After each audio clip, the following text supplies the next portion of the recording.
আপনার শখের আইডিকে যদি আপনি সুরক্ষিত রাখতে চান তাহলে চোখ রাখুন আজকের এই ভিডিওতে। চলুন আমরা দেখে নিই আমাদের আইডিটা কিভাবে সুরক্ষিত থাকবে।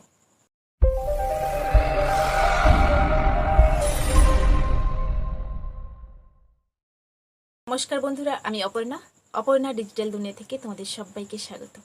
আজকের আমি এই ভিডিওতে কথা বলবো কিভাবে মেটা ভেরিফাইড না করেও আমাদের আইডিটা আমরা সুরক্ষিত রাখবো।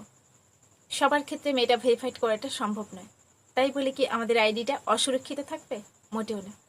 আজকে আমি তোমাদের কয়েকটি টিপস বলবো যেগুলো ফলো করলে তোমার আইডিটা অনেকটাই সেফ থাকবে। তো চলো আমরা দেখে নিই কিভাবে আমাদের আইডিটাকে আমরা সুরক্ষিত রাখতে পারি।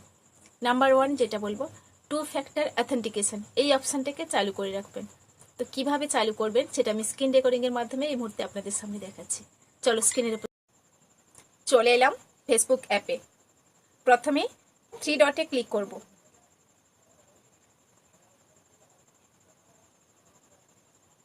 তারপর সেটিংস আছে, সেটিংস অ্যান্ড প্রাইভেসি, এখানে ক্লিক করব।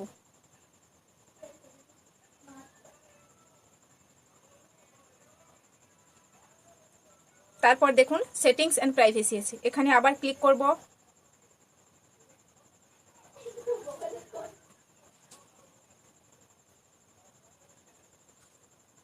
সেটিংস আছে, এখানে ক্লিক করব।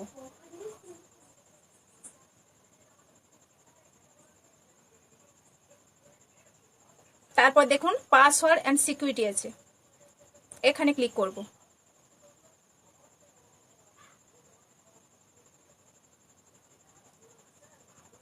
তারপর দেখুন পাসওয়ার্ড অ্যান্ড সিকিউরিটি আবারও আছে, এখানে আবারও ক্লিক করব।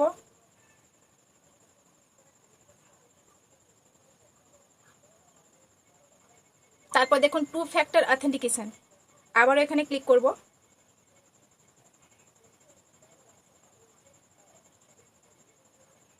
এখানে আপনার অ্যাকাউন্ট শো করবে।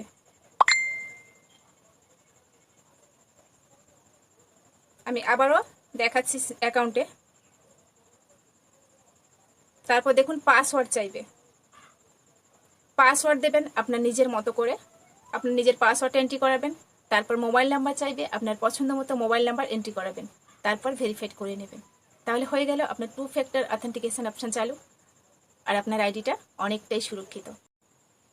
অন্য কোনো ডিভাইস থেকে যদি আপনার অ্যাকাউন্টটা লগ ইন করা হয়, সর্বপ্রথম আপনার ফোনে কিন্তু SMS ওটিপি আসবে।